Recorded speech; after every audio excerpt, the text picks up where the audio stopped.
Bien. Bien, pues muy buenos días a todos y lo primero agradecer a François Milon y a la asociación vuestra porque desde el primer día en que nos conocimos y coincidimos en un montón de objetivos que perseguíamos juntos, éramos conscientes de lo que estaba pasando en Cataluña y coincidíamos en el análisis, ¿no? Y desde entonces, me acuerdo que estuve aquí además en una de las primeras, no, ya lleváis, no sé, lleváis ya un año o 2 años o algo así, una de las primeras asociaciones de reuniones que hubo, y fue un placer compartir ya las ideas del libro de Soros rompiendo España. Y han pasado cantidad de cosas desde entonces, ¿no? Por lo tanto, agradecer y daros la enhorabuena porque hace falta gente que luche y como decíamos hoy por la mañana, no está claro que los partidos vayan a hacerlo y que podamos contar con ellos en el futuro. Y soy bastante categórico en esto. Me parece que nos estamos acercando a un momento de ruptura, no solamente aquí en España, por lo que nos está pasando, que ya es bastante grave, pero en general al escepticismo general de la gente respecto a lo que los partidos pueden hacer por nosotros. A ver, voy a intentar, vamos a tratar de limitar el tiempo bien para que podamos hablar los dos. Creo que tenemos hasta las 2, ¿no? He entendido. A tratar de limitar y poder contestar preguntas y lanzar debate. Entonces, una pequeña introducción de todos estos temas. Y luego me gustaría que seguir hablando, pues si acaso, con preguntas también, pero creo que es importante. A lo mejor me voy por caminos que os pueden interesar. Pero bueno, hay un aspecto interno a España que hemos analizado. Que analicé en los libros, en el primero, en el Soros rompiendo España, y en el libro de No solo Soros, en donde ya se da rienda suelta y se muestra toda la barbaridad de lo que es estos llamados o entendidos como supuestos socios nuestros, que forman parte incluso de la OTAN, y que nos han hecho maldades. Y estos supuestos y estos independentistas catalanes que se han abrazado absolutamente a ellos. El libro de Soros rompiendo España era un clamor para decir ¿qué habéis hecho? ¿Qué habéis hecho los que os decís nuestros amigos, los que os decís nuestros aliados? ¿Cómo puede ser que los dos principales aliados de nuestros en la OTAN sean los que están detrás y con Soros y toda la red que luego organiza, prepara desde 2013, 14, 15 hasta el 18 el referéndum ilegal, asesora a la Generalitat, pone dinero en Òmnium, en toda la lista de ONGs y de think tanks, todos atlantistas?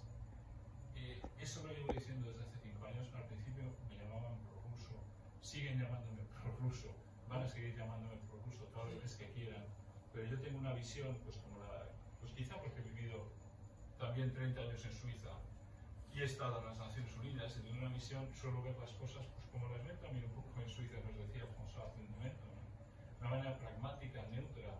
¿Qué está pasando aquí? ¿Qué está pasando con Cataluña? ¿Qué está pasando con Ucrania? ¿Qué está pasando con Israel? ¿Qué está pasando? Vamos a ver qué pasa, quién tiene las culpas, qué es lo que ocurre, pongamos la verdad en la mesa y entonces podremos discutir entre gente normal, pero no como aquí en España, que parece que cuando, y a diferencia de Francia, por ejemplo, o de Suiza, donde puedes llamar a un experto y te puede hablar bien o mal de la OTAN porque le dé la gana, porque lo piensa o porque lo tiene demostrado, y hace muy bien.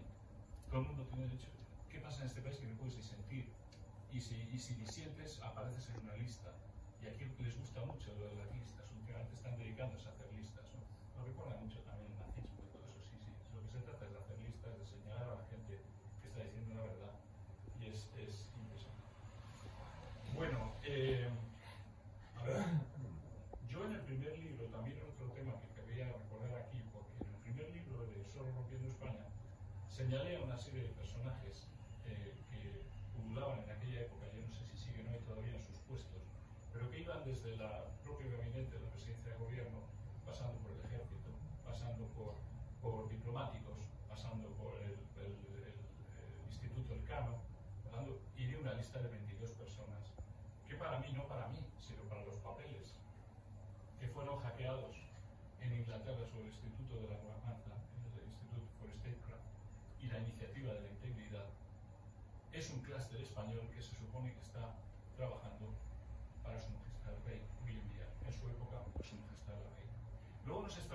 porque a veces aquí en España no decimos nada de Gibraltar, luego nos extrañaremos que aquí parece que estamos todos callados. No, es que nos callan, hay un clúster y hay unos personajes que yo puse los nombres y los cargos en mi primer libro y que tengo la sensación de que en 5 años ninguno de ellos ha sido capaz de atacarme en difamación, con lo cual deduzco que lo que yo dije es cierto. Pero si lo que yo dije es cierto, como lo decían los papeles hackeados, esto es muy grave porque tenemos traición en España, en nuestras instituciones, en el más alto nivel, y lo repito y lo digo otra vez en el Instituto del Canon en particular, en el que el señor Powell pues, forma parte también, según todos esos papeles, de esto. ¿Por qué es grave? Pues bueno, porque está presidido por su majestad el rey, el Cano, porque es que son instituciones de España y son personas que en España, según los contratos que también circulan por internet que hace el Instituto de Statecraft y la Iniciativa de la Integridad, han firmado un contrato en el que la letra pequeña dice toda la información de su ordenador es propiedad de su majestad la reina. Pues muy bien. ¿Hay consecuencias sobre esto? No. ¿Qué tendría yo que hacer? ¿Irme a un juez? ¿Poner una denuncia? ¿Qué necesito? ¿Un aparato de abogados? ¿Que necesito? ¿Mucho dinero? El problema es ese. Yo ya lo puse, yo ya lo dije. Aquí nadie dice nada. Luego yo deduzco y afirmo que toda esta gente realmente, si no me han dicho nada, es que están trabajando para otro gobierno. Y eso es el artículo 590, me parece que es sobre traición. O sea que, no sé, hay muchas cosas graves que pasan en este país, pero que luego entendemos por qué luego no es tan difícil luchar contra la ley negra o luchar contra la defensa de la soberanía española, o luchar contra muchas cosas. Hay muchas cosas muy organizadas y entre ellos en ese grupo también está por supuesto el país, el Confidencial y políticos y diputados de nuestro Congreso. Bien, pasando ahí, quería dejar ese punto porque creo que es importante. Pero me voy a centrar sobre todo en una tesis que hemos hablado un poco de ella esta mañana, lo hemos estado comentando algunos, sobre ¿qué hacemos con los partidos? ¿Qué hacemos con los partidos? Porque mi sensación, y yo creo que también la tendréis vosotros, es que les sobramos. Es decir, no contamos. Hemos dejado de contar. Ya no contamos para los partidos. Y creo que es la sensación que tenéis y que yo tengo, y cada vez la tengo mayor. Y os voy a poner unos cuantos ejemplos, pero los conocéis todos, ¿no? El de Valencia. Y el de Valencia creo que vamos a hablar también y hablaremos un poco más esta mañana. Pero, a ver, en Valencia se deja morir a la gente en la noche. La primera noche se deja morir a la gente. Por una razón, porque es verdad que habéis hablado y Benón también ha mencionado esa subsidiariedad y la necesidad, claro, lógicamente, de un régimen como la Confederación Helvética, en el que cada uno tiene, no repite, digamos, no hay repetición de responsabilidades, y que cada uno tiene, pues es lógico que tú estés preparado y muy preparado con tu protección civil a nivel cantonal para luchar contra una inundación de estas. Aquí no es lo mismo. Aquí hay repetición de esto. Aquí hay ausencia total de coordinación. Y sobre todo, y es una de las cosas en las que querría poner especial atención, y sobre todo, hay la obligación del presidente del gobierno de nuestra nación de declarar la situación de emergencia por seguridad nacional. Y eso va por encima de cualquier competencia con las autonomías. Ahora, analicemos por qué no lo hace. ¿Por qué esa noche tiene las manos manchadas de sangre él y Teresa Rivera por no hacerlo? ¿Por qué no lo hace? Pues por dos razones. Y vamos a ver la primera, la segunda, la cual más vergonzosa. Porque es que lleva cargada a muertes. Es que yo espero que el día de mañana los tribunales lleven a toda esta gente donde tiene que ir y de verdad dar la cara. Porque no era, sí, Mazón lo hizo mal, sí, seguro que lo hizo mal. Que no estaba preparado, no estaba preparado. Que tenía que haber pedido al Estado prepararse más antes por si pasaba esto, sí. Que tenía que haberse opuesto completamente a las políticas de Teresa Rivera. Que por salvar a la lagartija colilarga, y repito, la lagartija colilarga que vive en el barranco del Pollo, por salvar a esa, a la bola de agua, por cierto, que es una especie de ave azul que vive por allí, a la víbora, a las ratas y a los ratones, porque así aparecen en la lista de protección de Teresa Rivera en el barranco del Pollo, en donde declara protección ambiental y donde se quedan las cañas y todos esos bichitos a vivir felices, eso es lo que luego crea la inundación, el arrastre y la muerte de la gente. Entonces, bueno, que estos no se deben salir de rositas de toda esta historia. Y aquí alguien va a tener que acabar pagando esa barbaridad. Entonces, esa noche tenía que haber tomado el presidente del gobierno, y si no lo hizo, fue por las razones. La primera, salvar a su soldado Rivera. Esa para mí es la principal. Y voy a decir por qué. Teresa Rivera, y esto yo creo que lo he puesto en mi primer libro, si no lo he mencionado, lo he hablado bastantes veces, es el pilar, el fundamento del éxito de Sánchez. No es ninguna otra. No pensemos que un amigo suyo, presidente de tal, vicepresidente de tal, otro ministro, algo, no. Teresa Rivera. Teresa Rivera circuló también, hackeado también un email que circula por internet, que se puede ver, yo las tengo las copias y las he puesto en vídeos, en mis vídeos, y lo puede leer cualquiera. Le escribe al señor Podesta. ¿Quién es Podesta? Podesta es el asesor de Obama, el principal asesor de Obama en su época, el año 2015, y le dice: te voy a presentar a mi secretario general y seguramente el futuro presidente del gobierno. Quiero que le presentes a Bill y a Hillary Clinton. Le dice Teresa Rivera. Eso te demuestra primero la relación que tiene Teresa Rivera con Podesta, con Obama y con Bill y Hillary, que le llama Bill y Hillary. Quiere decir que lleva sesiones de cambio climático reuniéndose con ellos desde hace años y son amiguitos. Claro, que venga el Sánchez, que empieza a abrirse paso en Washington gracias a Teresa Rivera, y luego pasa a ver a Madeleine Albright, al National Democratic Institute, que es la que le acaba de bendecir, y ya no sé, habrá que investigar, si no de dar algo para que volviera aquí y se hiciera nuestro presidente del gobierno. Pero lo que le debe de deber, y todavía no está investigado, yo no puedo afirmar nada, pero me encantaría saber con qué salió de la oficina de Madeleine Albright, qué le debe al Partido Demócrata Americano, porque debe estar muy triste ahora que ha ganado Trump, ¿no? Está bastante triste y se lo nota porque todos los apoyos suyos y toda esa seguridad que tiene la tiene porque se cree realmente la pomada del Partido Demócrata y bendecido por los americanos del Partido Demócrata. No de Trump, mucho menos, se deben dar los problemas. Bien, entonces lo primero lo hace para salvar a Teresa Rivera.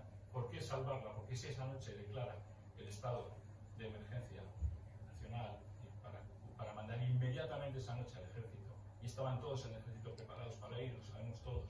Si no lo haces, porque si no hace la declaración de emergencia nacional, es Teresa Rivera la responsable de todo, de tomar la iniciativa en ese momento, de hacer intervenir, de todo lo que ha hecho antes y después. ¿Y por qué lo hace? Para garantizarle el puesto de vicepresidenta de la Comisión Europea. Si eso de verdad que suponemos y deducimos por lo que pasó es cierto, realmente qué terrible, ¿no? Que ha dejado morir gente, entonces ha podido dejar morir gente por nombrar a su protectora, a la que le hizo llegar tan lejos. Esa es la primera posibilidad. Y la segunda es un terrible juego político de decir: se lo cargo a Amazon y al PP, y que el PP arree con ello. Y no me importa la gente que muera porque yo estoy haciendo un equipo aquí. Y anda Amazon y que arree. Todavía me parece todavía peor. Cualquiera de los dos me parece imposible. Pero ¿cuál es la deducción de esto que os comento? Pues la deducción es que les importamos un bledo. Es decir, que la gente que muere en una catástrofe no les importa porque tienen a Teresa Rivera, aquí en el director de emergencia, hacerlo aquí o no, a fastidiar a Amazon, todo menos nosotros. Y lo peor es que esto es el aperitivo de lo que llegará, porque nos tenemos que preparar para que cualquier cosa que vaya ocurriendo seamos los últimos, los que jamás se ocuparán de nosotros. Va a haber que empezar a organizar la protección civil entre nosotros, como hacen en Italia, por cierto. Italia, el Friuli y los terremotos, ahí es el país mejor organizado de protección civil que existe en Europa. Es instantánea la llegada de la protección civil. Lo tienen todo, en todos los pueblos, organizado, todo. ¿Por qué no hemos tomado ejemplo por eso? Multiplicamos los presupuestos de la autonomía de Valencia, multiplicamos en el central y no copiamos a un buen sistema de protección civil. Es porque no nos interesamos. No les interesamos tampoco en la guerra de Ucrania. La guerra de Ucrania, por todo lo que pueda pensar cada uno y que pueda decir que es justa, nos gusta, que los rusos lo hicieron mal, empezaron mal, todo lo demás. Bien. Pero yo le pregunto a mis alumnos, ¿quién de vosotros quiere morir? ¿Quién de vosotros quiere dar la vida por ¿quién quiere irse? Nadie. Todo el mundo quiere paz. Yo lo único que oigo entre mis estudiantes, lo único que hablo con la gente, es que quieren que vuelva la paz. Si tú planteas hoy en día, como yo estoy planteando, que tiene que volver la paz, porque tiene que haber un arreglo, y esto se puede parar, te enfrentas inmediatamente a una maquinaria armamentista americana que está feliz de vender, a un Putin que está feliz de multiplicar su presupuesto por 4. O sea, aquí multiplicamos todos los presupuestos por 4. Pero se nos ha olvidado la época que todos recordaréis en la que lo único que pensábamos era la paz. Que yo recuerde los años 70, la guerra contra Vietnam, la manifestación de Irak, contra la guerra de Irak. ¿Dónde están toda esa juventud? ¿Dónde están en la calle pidiendo paz? Se nos ha olvidado y seguramente repetimos los errores del pasado. Y todos esos que nos manifestamos siempre toda la vida por la paz, y la ONU lo único que ha hecho siempre es buscar la paz también, todos los que hemos hecho nos quedamos asombrados de que aquí nadie se levanta por la paz. Pero ¿por qué siguen con la guerra y nos ponen al borde de la Tercera Guerra Mundial? Porque no les importamos. Oiga usted, que es que lo está llevando casi al nivel de que lancen una bomba atómica sucia en Europa y que nos manche a todos. No les importamos. Ellos siguen sus pasos y no nos preguntan. No ha ido al Congreso de nuestro país el que nosotros mandemos misiles o aceptemos misiles de largo alcance que pueden tocar Moscú. ¿Tengo yo ganas de tocarle las narices a Putin para que luego me lance otra él? ¿Es eso lo que queremos ahora los españoles? Creo que tenemos que revisar nuestra neutralidad, apuntar a Suiza, y este país ha sido neutro en muchas guerras y nos ha ido muy bien. Y es un poco nuestra visión. Si alguna vez hay que ponerse del lado de alguien, será porque nos están atacando nuestro territorio y me parecerá muy bien. Pero por el momento creo que podríamos seguir manteniendo unas neutralidades. Y sobre todo, no seguir, como siempre, los intereses de otros. Porque voy a recordar una cosa, mientras la industria armamentística americana gana millones, porque esto gana millones, y el armamento de Rusia crece también, está muriendo gente en el campo de batalla todos los días, igual que han muerto en Valencia. Porque no les importamos. Porque puedes meter a decenas de miles a morir cada semana o cada mes y no les importamos que mueran, porque se está hablando de que va a haber un momento en el que va a haber paz, ¿no? Se está hablando de que ya hay ciertos contactos con Turquía y que Trump se va a entender más o menos con Putin. Pues si ya lo saben, paremos ya. Es que cada día mueren seguramente muchísima más gente que en Valencia. No sé si están muriendo casi 1000 o 5000 diarios, no lo sé. Pero hay gente que me ha contado que está por allí, hay campos llenos de cruces. Yo creo que habría que empezar un poquito a que nos escuchen, porque lo que nosotros queremos no es lo que están haciendo. Y les hemos elegido para que hicieran lo que nosotros queríamos, o no era eso. El tercero, la corrupción. Corrupción es robarnos. Corrupción es robarnos a cada uno. No les importamos.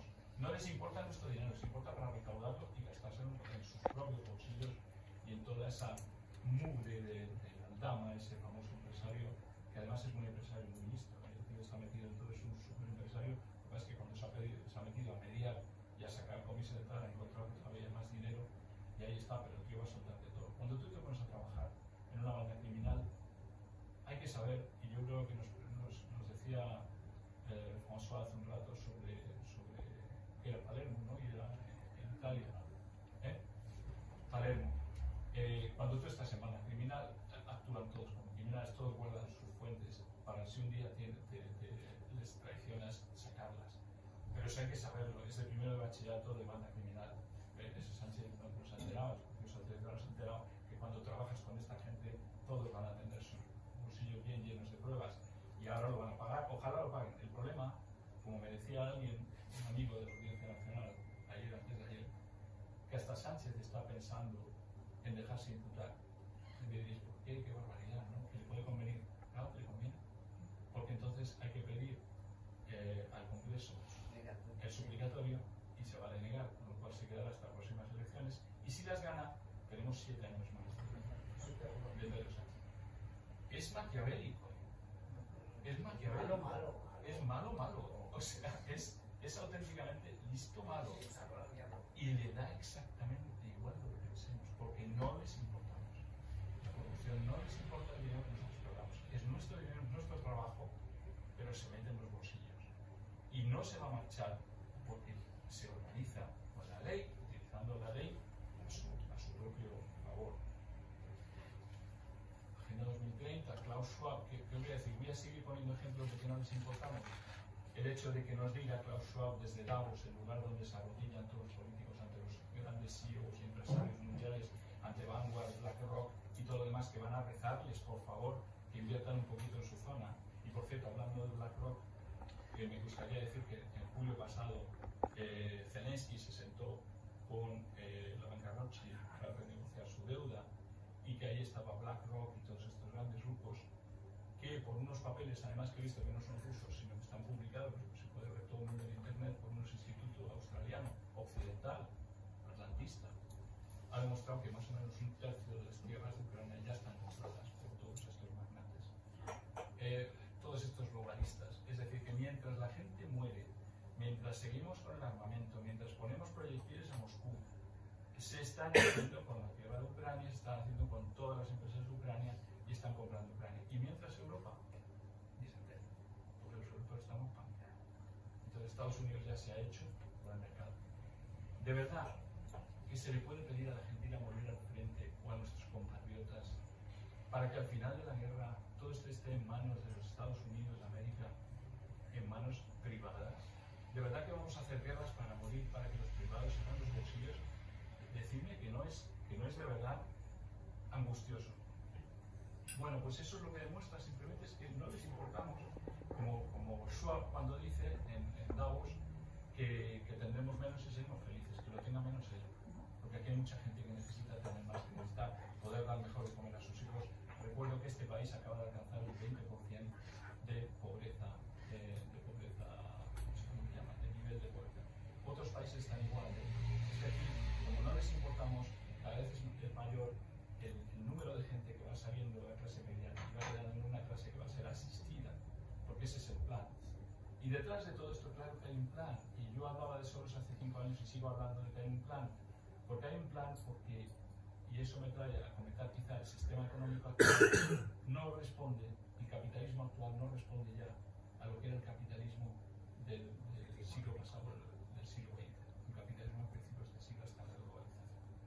Hoy el sistema funciona, es un capitalismo, lo primero es un capitalismo en la nube sobre todo.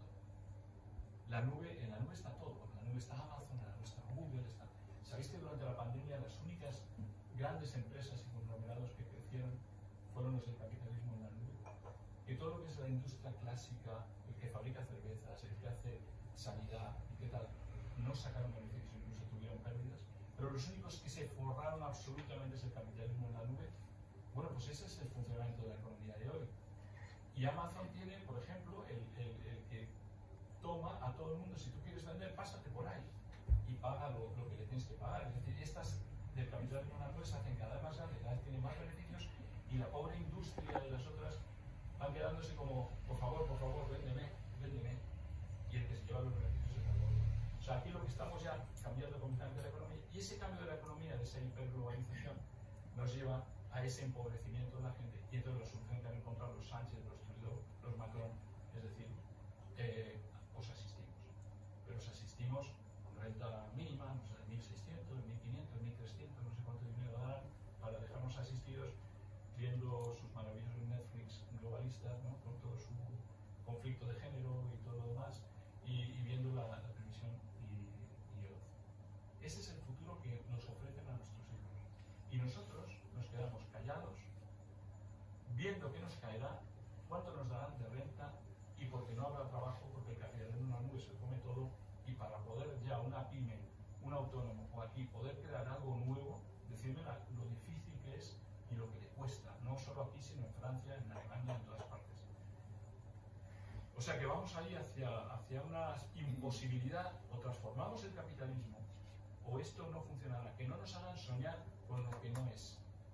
Ni el Partido Popular, ni nadie que llegue después, y que diga que va a sustituir a la sociedad, nos diga que como no cambie o no aborde el problema del capitalismo actual, como no aborde la burocracia de Bruselas, como no calla la señora Van der Leyen, no vamos a llegar absolutamente a nada. Pero decidme, ¿qué partido de los que existen en este país, qué partido va a cuestionar a la señora Van der Leyen de verdad? ¿Va a cuestionar al sistema? Ninguno. ¿Quién va a cuestionar a los partidos políticos? ¿Quién va a cuestionar la mera existencia de estos partidos que están gobernando de bilbetarras y de golpistas catalanes, que eso ya no es gobierno, que no pasamos presupuestos, pero como les damos igual, no les importa que no pase presupuestos, ellos siguen en el poder. Entonces, para pasar ya al lado de partidos, tengo también la sensación de que hasta aquí hemos llegado.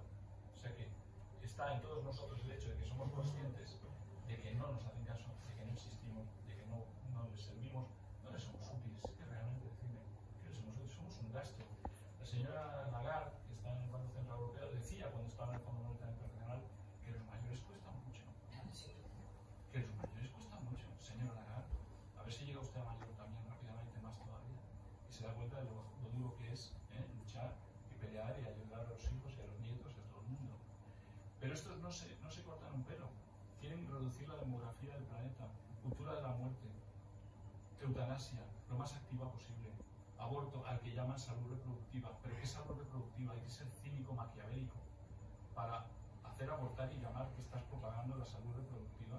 De verdad, es que es todo tan increíble. Bueno, y ya para comentar, ya que hablo de estos temas, como salud reproductiva, lo que nos han llevado todos estos globalistas, porque luego Sánchez y todo eso lo bendicen los globalistas y viene a hacer lo que dice esa cúpula.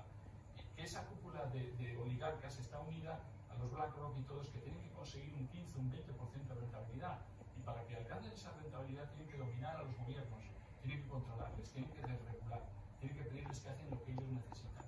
Y ahí pueden pasar por encima de nosotros, porque no les importamos. Es como si decís, si a una gran empresa le importa la gente de la calle si va a crear una empresa o no va a aceptarle. Como son empresarios grandes, oligarcas, no les importa lo que pase con nosotros. Y eso es lo que se están aprovechando ahora. Entonces, como los partidos no nos van a defender de eso, yo creo que hay que cuestionar los partidos. Yo creo que ha llegado un momento en el que sabemos de sobra que la alternancia en España no va a funcionar. Porque nada de lo que estoy diciendo en el plano del sistema capitalista en la nube, de proteger a los autónomos, del pacto verde, eliminarlo. ¿Quién va a ir a Bruselas de verdad a eliminar el pacto verde? ¿Quién le va a dar de nuevo vida a nuestros agricultores? ¿Quién va a hacer que cambie todo? Tienes que plantarte ante eso. Y si no hay partidos, entonces será que los partidos, como no les importamos, no nos representan. Y quizá han cortado el contrato social que tenemos con los partidos políticos. Entonces, ¿qué podemos hacer ahí? Pues como decíais antes, la gente. Es una revolución de la gente. Y habrá que buscar, y me gustaba algunos ejemplos que ha dado François Millón y otros aquí, que tenéis idea de crear grupos, ¿no? Dentro de dar voz a la gente. No solo voz, sino que somos millones. Que las redes están en este momento hirviendo de millones de personas que piensan exactamente como pensamos en esta habitación. Que no somos conscientes que no habría más que tratar de aglutinar todo lo que está ocurriendo en redes para que le demos la vuelta a la situación. Tampoco estoy diciendo que haya que hacer una revolución y que terminemos, porque todos trabajamos, todos tenemos hijos, no queremos que se nos venga el horror. Bien, pero se puede hacer una transición hacia un nuevo sistema electoral en el que 100.000 personas voten a un diputado, ese diputado vaya al Congreso, no lleve ninguna banderita de nada, vote y a los 4 años vuelva y si no nos ha gustado los 100.000 lo quitemos y pongamos otro. Podríamos hacer una democracia más representativa directa de la gente y no tener unas listas. Podríamos hacer mayoritario para que no haya 4 o 7 partidos, sino que haya al final uno solo que se lleva el total de los votos, como pasa también en Estados Unidos. No, hay maneras de solucionarlo. Entonces yo lo que digo es que lo que hace falta es que la gente, que todo ese grupo, que toda esa masa de hormigas, que podría decir, y eso se estudia hoy en día, en teoría de los enjambres. Cuando un enjambre se mueve, cuando se mueve una abeja, se mueven todas. En los pájaros pasa igual. No haría falta más que meter los 2 o 3 elementos en estos enjambres de personas que formamos las redes, en los que ya hay millones que quieren esto, para cambiarlo y plantear una transición en la que, por supuesto, habría que garantizar la paz, la seguridad, la estabilidad en nuestro país, pero acabar transformando la Constitución, seguramente, y buscaríamos formas, cambiar sistemas electorales, elección más directa y por lo menos enfrentarnos y ganar soberanía, que es lo único que nos puede hacer ser dueños de nuestro propio destino. En este momento hemos perdido, no somos dueños de nuestro destino porque somos siervos de unos políticos que son a su vez siervos de unos globalistas. Es decir, que no, por el político no conseguimos nada porque él ya está sometido. Yo no puedo pedirle al político que haga algo contrario a lo que le está mandando esas oligarquías y ese globalismo. Entonces yo creo que hemos llegado ahí. A lo mejor hay gente que piensa que no, que todavía no estamos ahí. Puede que estoy exagerando, pero tengo la sensación de que no veo otros caminos. De que no me digáis que hay algún partido que de verdad nos está escuchando en este momento lo que estamos diciendo. Un partido que de verdad lo tome y diga, no, tenéis razón. Si es que si los partidos no os hacen caso, tenéis que hacer algo. Bueno, pues que sois partidos. O sea que el mismo partido no lo haría porque se estaría hecho piedras encima y lo que quiere es el poder. Entonces yo creo que tenemos ahí un problema de transformación gorda de esta sociedad española y europea y que va a haber que hacerlo. Pero ya digo, con estabilidad, con paz, con las Fuerzas Armadas y la policía garantizando esa transición para que no pase nada, que nadie se asuste, que no va a haber golpes de Estado. Estamos hablando de que simplemente acompañen las Fuerzas Armadas una transición, pero que la pidamos todos y que tumbemos a esta tranquilidad. Pero yo no puedo, las risitas del Congreso yo no las soporto, es que no puedo verles reír y darse palmaditas el uno con el contrario. Es que ya no, con los muertos de Valencia, con la guerra de Ucrania, con la corrupción, ya no podemos abrazarnos. Es que Feijóo tenía que haberse marchado, tenía que haber salido del Parlamento y decir, nos quedamos en la calle, no cobramos, pero usted cambia esto. O sea, esto se acabó la colaboración. Y estaríamos todos en la calle con ellos. Pero no lo van a hacer porque tienen mucho sueldo, es que tienen mucho sueldo, es que viven muy bien. Y no lo van a hacer. Todos decimos, ¿por qué no se ha salido Feijóo? ¿Por qué no se ha salido el otro? Pues porque viven muy bien. Bueno, pues si quieren sacrificar al pueblo español como el pueblo español, no les importa tampoco seguramente. Pues nada, muchos políticos dirán, qué exageración a nuestros conspiranoicos, están locos. Pues es que, de verdad, decidme si os importamos. Y si no, Feijóo, vete a decirle a Sánchez por qué esa noche, de verdad, por qué esa noche, y salte del Parlamento si hace falta hasta que te explique por qué dejó morir a los valencianos. Párate, di, no doy un paso más porque han muerto compatriotas míos. Di que te paras. No tienen valentía, no tienen porque no se la juegan por nosotros. Y eso es lo que nos tenemos al final que convencer. Es que hay poco que hacer con ellos. Y tenemos esperanzas en que caiga este gobierno, y ojalá así sea porque no ha hecho más que el horror para España, pero no tengo para nada la seguridad de que venga lo haga. Pero por lo menos, que se vaya, sí, y que podamos pensar a lo mejor todos en una transición. Pero bueno, que hay que buscar la forma en la que como hormigas de enjambre, no hormigas, abejas de enjambre, empecemos a cambiar las cosas. Y no es fácil. Terminaré, pero no me quiero alargar más, porque estoy alargando un montón por no hablar y yo puedo tirar 4 horas. El problema es no, y entonces esa sociedad hacia la que vamos, creo que ya lo he mencionado antes, es lo que llaman algunos ahora sociedad tecnofeudal. El problema de que no les importamos es que la sociedad automáticamente se transforma en una autocracia y en una dictadura. Una dictadura que podemos llamar tecnofeudal. ¿Por qué? Porque está dirigido por unos tecnócratas de las grandes tecnologías y oligarquías que son las que tienen el poder y unas masas de gente pagadas, mantenidas y nadie para generar realmente riqueza.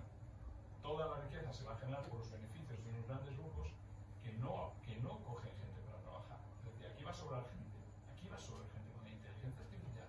Esta masa se va. Es que no lo podemos ni imaginar. Abogados, economistas, consultores. Va a ser uno tras otro. Y como lo saben, quieren que seamos menos. Si ese es el terror. Cuando te dicen de verdad, o te dice Bill Gates, o te dicen Ted Turner, como decía en su época, que había que reducir de 2.000 millones la población del planeta, claro, con un sistema económico como el que nos estáis montando, claro que sobramos. Pero en lugar de eliminarnos, cambia el sistema. En lugar de eliminarnos, cambia el sistema. ¿O es que tu solución es simplemente un genocidio? ¿O es que la solución que tienen estos tecnólogos es un genocidio? Es asombroso. Es totalmente asombroso. Y yo no quería ser pesimista, pero es que no quiero ser pesimista. Porque es verdad que uno sale de estas charlas y queda... Pero yo creo que hay una esperanza. O sea, yo creo que pensar que hay una esperanza. La primera esperanza es que llega Trump. Bueno, ¿Trump qué tiene? También, no, quería hablar de esa esperanza, pero relativa. Hay que distinguir entre globalismo y wokismo. El globalismo es lo que acabo de explicar, de todos estos grandes grupos, que hay que hacer lo que les dé la gana y los políticos. El wokismo es todo el rollo patatero de lo verde, del cambio climático, del conflicto entre género enfrentarnos los unos a los otros. ¿Sabéis por qué generan tanto conflicto? Porque no hay nada mejor para controlar a la gente que tenerlos en conflicto. Y por eso han hecho el LGTBIQ, por eso han hecho lo de la inmigración, por eso han hecho tantas cosas, para enfrentarnos. Quita esas tonterías que van a caer, y os digo que van a caer porque Trump no las va a apoyar y ya están empezando a desvanecerse. Pero son simplemente adornos, ingeniería social que nos han metido para controlarnos mejor. Creo que eso va a ir bajando, pero no nos quitaremos el globalismo, no nos quitaremos que el sistema funciona de una manera enferma económicamente y seguiremos teniendo esos problemas. Creo que bajará y está bajando el tono de esas tonterías, ¿no? Que ya le podemos llamar tonterías, porque vamos, que alguien se crea ya todas las exageraciones. Una cosa es que haya cambio climático porque la Tierra gira y pasan mil cosas y nos pasan todas las civilizaciones, y otra cosa es que nos tengamos que apuñalar todo el día porque somos los causantes de ese tema que no está para nada demostrado. No habéis visto ningún sitio que estén empujando para que se hagan más investigaciones o una conferencia internacional para poner todos los papeles en la mesa y demostrar que lo que estamos hablando no les interesa. Total, futuro, bueno, pues ahora y el fin del wokismo y Trump seguirá, quizá acaben las guerras de Ucrania y de Israel. Es esperar que sí, seguramente le conviene más porque va a haber un relanzamiento, yo creo, de la economía global que va a liderar Estados Unidos de manera muy fuerte. ¿Qué nos va a caer de esas migajas? No lo sé. Luego yo ya tengo Ucrania prácticamente expoliada. ¿Qué nos queda a los demás europeos que no nos hemos hecho con nada y que no tenemos tecnología? Hoy es que es China y Estados Unidos. Fijaos que de las 11 principales tecnológicas gordas que hay en el mundo, hay 6 americanas, 5 chinas y ninguna europea. Ninguna.